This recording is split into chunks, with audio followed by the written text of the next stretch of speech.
বছর পর মায়ের কোলে ফিরে এলো মেয়ে। এমনই এক ঘটনার সাক্ষী থাকলো কালিকাপুরবাসী।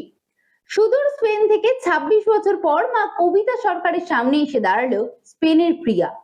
বিগত ১০ বছর ধরে সোশ্যাল মিডিয়া সহ নানা এনজিওতে মাকে খুঁজে বেরিয়েছে প্রিয়া। শত কঠিন পরিস্থিতি আত্মসমর্পণ করলো সদ্যজাত হারা এক মায়ের কাছে। মিশনের কর্ণধার শ্রী প্রভাস মণ্ডলের প্রচেষ্টায় মা ও মেয়ের এই মহামিলনের সাক্ষী থাকলো গোটা কালিকাপুরবাসী। ২৬ বছর পর মা কবিতা সরকারের সামনে এসে দাঁড়ালেন স্পেনের প্রিয়া। গর্ভধারিণী মায়ের সামনে ২৬ বছর পরে এসে দাঁড়ালেন সেই কন্যা। এই মুহূর্তের সাক্ষী থাকলো কালিকাপুর এলাকার মতুয়া মিশন ও স্থানীয় বাসিন্দারা। প্রায় ১০ বছর ধরে সমস্ত সোশ্যাল মিডিয়া ও এনজিওতে মাকে খুঁজেছেন স্প্যানিশ প্রিয়া। বাঙালি গর্ভে জন্ম, তবুও প্রিয়া স্প্যানিশ ভাষা ছাড়া জানেন না। মাতৃত্বের মিলন ভাষা বোঝে না, সেখানে হাতে হাত রেখে কথা বলে মা ও মেয়ে। একজন বাঙালি অন্যজন স্পেনের ৮,০০০ কিলোমিটার পাড়ি দিয়ে কলকাতায় এসে কালিকাপুর এলাকায় তন্ন তন্ন করে খুঁজেছে মা কবিতা রানীকে। মাকে পেয়ে একে অপরকে আলিঙ্গন করতে শুরু করে তারা। অনেক বাধা অতিক্রম করেই বাঙালি মহিলা ও স্পেনের প্রিয়া মেয়ের ডিএনএ পরীক্ষার রিপোর্ট পাঠানো হয় আমেরিকার ল্যাবরেটরিতে। সেই রিপোর্টেই দুজনের ডিএনএ মিলে যাওয়ায় খুশির খবর তাদের মধ্যে ছড়িয়ে পড়ে। স্পেনের প্রিয়া বলেছেন, কত লোকে বলেছিল আমি আর কোনোদিনও মাকে খুঁজে পাবো না। অনেকে বলেছিল আমার মা আর আমাকে কোনোদিন দেখতে চাইবে না, কিন্তু আমি বিশ্বাস হারাইনি। তিল তিল করে অপেক্ষা করে গিয়েছি এই দিনটির মুহূর্ত অতিক্রম করার জন্য। আজ আমার মনের মধ্যে যেন অহেতুক ঝড়টা আজ থেমেছে। মাকে জড়িয়ে ধরার পরে ২৬টা বছর তো কম সময় নয়। মাকে খুঁজে পাওয়ার পর মা ও মেয়ের দু চোখ দিয়ে আনন্দ অশ্রু বয়ে যাচ্ছে। অন্যদিকে এই সন্তানের গর্ভধারিণীকে বিগত ২৬ বছর ধরে তার পাশে থেকে সমস্ত দায়িত্ব পালন করেছে এই মতুয়া মিশন। আমার মেয়েকে খুঁজে পেয়ে আমার খুবই ভালো লাগছে এবং খুবই আনন্দ যে আজ ২৬ বছর পরে স্প্যানিশ থেকে মেয়েকে মায়ের সঙ্গে মিলিত করতে পেরেছি আমরা। আমাদের এই মিশনের সংঘাধিপতি প্রভাস মণ্ডল মহাশয় রয়েছেন। ওনার চিন্তাভাবনা সামাজিক যথেষ্ট রয়েছেন এবং প্রত্যেকে আমরা এই মতুয়া মিশনের সাথে যারা জড়িয়ে রয়েছি আমরা অলিখিতভাবে প্রত্যেকেই সংঘাধিপতির ভূমিকা রাখি। Volviste a tu madre, encontraste a ella. ¿Cómo te sientes? Encontré la paz que tanto buscaba. উনি যে শান্তিটা এতদিন ধরে খুঁজছিলেন উনি আজকে সেটা ফিরে পেলেন। কেমন লাগছে ফিরে পাওয়ার পর এবং যে ঐতিহ্যপূর্ণ দিনটিকে আজ তুমি কিভাবে কাটাতে যাচ্ছে? Bueno, este día lleno de tradiciones, ¿cómo quieres celebrarlo? ¿Cómo quieres pasarlo? Como ella.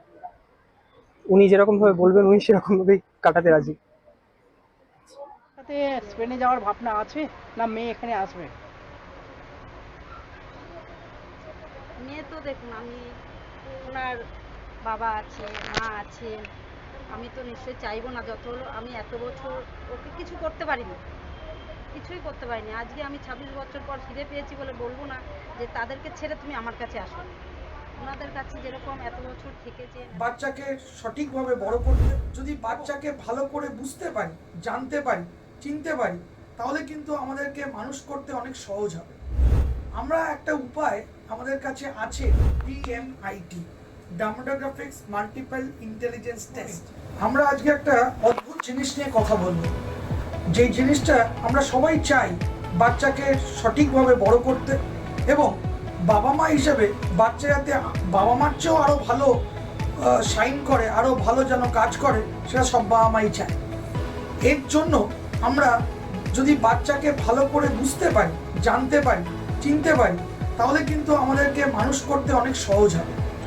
আমরা একটা উপায় আমাদের কাছে আছে, যেই একটা টেস্টের মাধ্যমে, সেই টেস্টটার নাম হচ্ছে DMIT, demographics multiple intelligence test. এই টেস্টের মাধ্যমে আমরা বাচ্চার ইনবর্ন ট্যালেন্ট, ইনবর্ন স্ট্রেংথস, বাচ্চার এরিয়াস অফ ডেভেলপমেন্ট, বাচ্চার কোন দিকে ন্যাক আছে, বাচ্চা কীরমভাবে পড়াশোনা করতে চায়, কীরমভাবে লোকের সঙ্গে মিশতে চায়, এই সব জিনিসগুলো আমরা বাচ্চার সম্বন্ধে জানতে পারবো সঠিকভাবে। যদি আমরা এটা জানতে পারি তাহলে আমরা বাচ্চাকে সেই রকমভাবে তৈরি করতে পারবো এবং তৈরি করতে পারলে বাচ্চা ভালো ফল করবে, শুধু পরীক্ষায় নয়, জীবনও সে ভালো করে দাঁড়াবে, যেটা সব বাবা মার ইচ্ছে।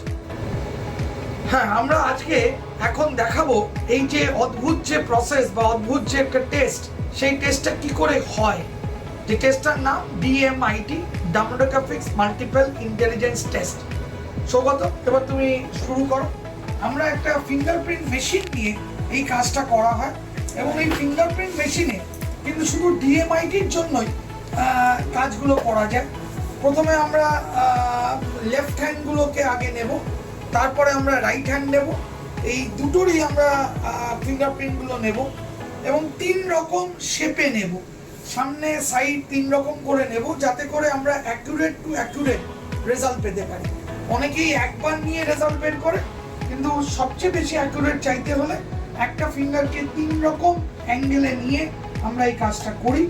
আপনারা দেখতে থাকুন কীরকমভাবে টেস্টটা হচ্ছে এবং একটা সফটওয়্যারে আমরা এই ফিঙ্গারপ্রিন্টসগুলোকে তুলে নিচ্ছি এবং তুলে নেওয়ার পরে আমরা সেই রিপোর্টটা, যেই কাস্টমার আমাদের সঙ্গে করলেন রিপোর্টটা, সে ওই রিপোর্টটা পায় এবং তারপরে আমাদের একজন সাইকোলজিস্ট আছে যিনি টোটাল রিপোর্টটার উপর একটা কাউন্সেলিং করেন এবং সেই কাউন্সেলিংয়ে একটা entire discussion between the parent and the councillor হয়, যাতে করে বাবা মা বুঝতে পারে তার কোথায় স্ট্রেংথ, তার কোথায় এরিয়াস অফ ইমপ্রুভমেন্ট, তার পার্সোনালিটি, তার কি ইচ্ছে অনিচ্ছে, পড়ার স্টাইল এবং কোন দিকে সে বড় হয়ে ভালো রোজগার করতে পারবে, বিজনেস করবে না চাকরি করবে, চাকরি করলে কোন স্ট্রিমে যাবে, সব কিছু সে কিন্তু বিশদভাবে বাবা মা জানতে পারে।